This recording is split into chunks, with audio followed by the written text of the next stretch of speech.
Good morning traders, आप देख रहे हैं मार्केट लेंस, जहां मिलती है सबसे तेज और authentic market and geopolitics update per day सुबह 6:30 बजे। चलिए शुरू करते हैं। कल ईरान यूएस सीजफायर को लेकर नया ट्विस्ट देखने को मिल रहा है और इसमें पाकिस्तान ने अपना स्टैंड क्लियर कर दिया है। प्राइम मिनिस्टर शहबाज शरीफ ने कहा है कि ईरान यूएस सीजफायर लेबनान तक एक्सटेंड होना चाहिए। उन्होंने फ्रांस के प्रेसिडेंट इमैनुअल मैक्रोन से बात करते हुए लेबनान में हो रही एग्रेशन पर सीरियस कंसर्न भी जाहिर किया है। शरीफ का कहना है कि वायलेंस को तुरंत रोकना जरूरी है ताकि मिडिल ईस्ट रीजन में दोबारा से शांति बन सके। लेकिन यहाँ ट्विस्ट ये है कि डोनाल्ड ट्रंप और बेंजामिन नेतान्याहू ने लेबनान को सीज फायर डील में इंक्लूड करने से मना कर दिया है। मतलब सिचुएशन अभी भी अनसर्टेन है और मिडिल ईस्ट टेंशन खत्म होने के बजाय इसके बढ़ने के चांसेस ज्यादा बन गए हैं अब।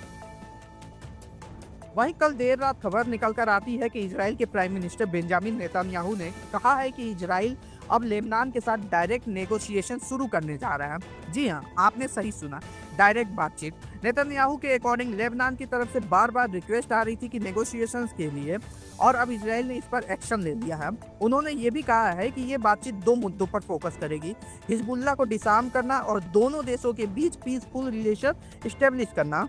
इसी बीच लेबनान के प्रेसिडेंट जोसेफ आउन भी कह रहे हैं कि पहले सीज फायर होना चाहिए और उसके बाद डायरेक्ट नेगोशिएशन होनी चाहिए। लेकिन अभी तक लेबनीज गवर्नमेंट की तरफ से नेतन्याहू के स्टेटमेंट पे कोई ऑफिशियल रिस्पांस नहीं आया है। तो दोस्तों, सिचुएशन काफी डायनेमिक है और हम इस पर नजर बनाए रखेंगे। आगे बढ़ने से पहले अगर आप अभी तक हमारे चैनल को सब्सक्राइब नहीं किए हैं तो जल्दी से सब्सक्राइब कर लें ताकि आप कोई भी अपडेट मिस ना करें। इस बीच यूएस प्रेसिडेंट डोनाल्ड ट्रंप ने नाटो एलाइज पर भी शार्प क्रिटिसिज्म किया है। ट्रंप का कहना है कि नाटो कंट्रीज प्रेशर के बिना की इशू समझती ही नहीं है। रिपोर्ट्स के मुताबिक कई नाटो कंट्रीज ने ईरान के अगेंस्ट यूएस मिलिट्री कैंपेन को सपोर्ट करने से मना कर दिया। कुछ कंट्रीज ने एयर स्पेस डिनाई किया, कुछ ने नेवल फोर्सेस भेजने से मना किया और स्ट्रेट ऑफ हॉर्मुज रीओपन करने में भी लिमिटेड सपोर्ट मिला।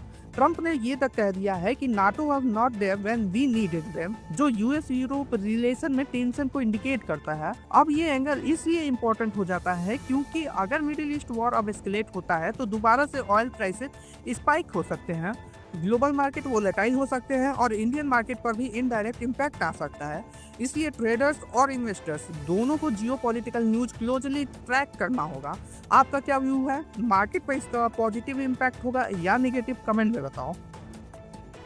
अब चलते हैं इंडिया की तरफ, जहां डिजिटल पेमेंट्स को लेकर एक इंपॉर्टेंट अपडेट आई है। रिजर्व बैंक ऑफ इंडिया यानी आरबीआई ने कहा है कि फ्रॉड कंप्लेंट्स डिजिटल पेमेंट्स के ग्रोथ को इम्पैक्ट कर रही है। इस इशू को एड्रेस करने के लिए आरबीआई ने एक नया डिसीजन पेपर रिलीज किया है जिसका नाम है exploring safeguards in digital payment to curb fraud. इस पेपर में कुछ इंटरेस्टिंग प्रपोजल्स दिए गए हैं। हाई वैल्यू ट्रांजैक्शंस के लिए extra authentication, specially vulnerable users के लिए legged credit system for certain payments, large credit सिर्फ उन अकाउंट्स में जहां प्रॉपर वेरिफिकेशन हो, और सबसे important customer controlled safety features.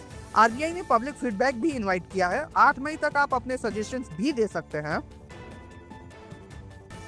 वहीं एक बड़ी अपडेट बीएससी लिमिटेड से आ रही है। कंपनी को सेबी से अप्रूवल मिल गया है बीएससी फोकस्ड आईटी इंडेक्स पर डेरिवेटिव कॉन्ट्रैक्ट्स लॉन्च करने के लिए। यह focused IT index total 14 IT company के परफॉर्मेंस ट्रैक करता है। एक्सचेंज ने कहा है कि कॉन्ट्रैक्ट्स के डिटेल और स्पेसिफिकेशंस अलग सर्कुलर में अनाउंस किए जाएंगे। मतलब आईटी सेक्टर ट्रेडर्स के लिए एक नया ट्रेडिंग प्रोडक्ट आने वाला है।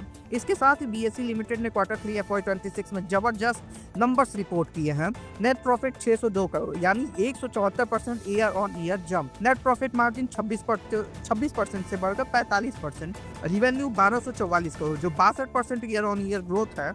ऑपरेटिंग EBITDA 732 करोड़ जो 3 गुना ईयर ऑन ईयर ग्रोथ है और ऑपरेटिंग मार्जिन 31% से बढ़कर 59%।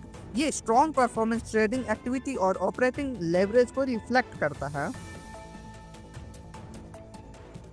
आगे बढ़ते हैं। IT giant Tata consultancy services यानी टीसीएस ने FY26 में अपनी वर्कफोर्स में 23,000 से ज्यादा एम्प्लॉयज कम की है।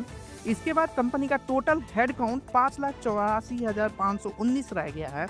लेकिन इंटरेस्टिंग बात यह है कि एम्प्लॉयज कम होने के बावजूद एम्प्लॉय कॉस्ट बढ़कर लगभग 1.5 लाख करोड़ हो गई है।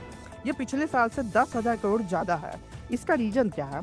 कंपनी ने रीस्ट्रक्चरिंग एक्सरसाइज की है जो जुलाई 2025 में स्टार्ट हुई थी।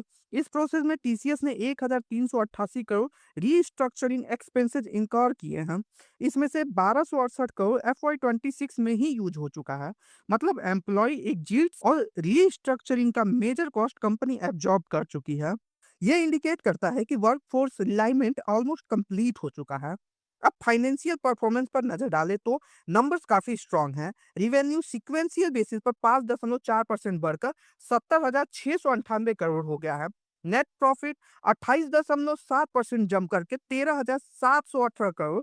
कांस्टेंट करेंसी रिवेन्यू ग्रोथ 1.2% जो एस्टिमेट से बेटर है। ये ग्रोथ लास्ट 7 क्वार्टर्स की स्ट्रॉन्गेस्ट ग्रोथ मानी जा रही है। साथ ही कंपनी ने 31 रुपए पर शेयर डिविडेंड भी अनाउंस किया है जो शेयर होल्डर अप्रूवल के सब्जेक्ट पर डिपेंड करेगा। तो दोस्तों, आज की मार्केट अपडेट यही थी। कैसी लगी आपको ये खबरें? अपनी राय कमेंट सेक्शन में लिखना न भूलिए। और हाँ, अगर आप चाहते हैं कि आपको हर दिन ऐसी ही न्यूज मिलती रहे, तो चैनल को सब्सक्राइब कीजिए और बेल आइकन दबा दीजिए ताकि कोई भी अपडेट मिस न हो। मिलेंगे कल नए अपडेट्स के साथ, तब तक के लिए हैप्पी ट्रेडिंग।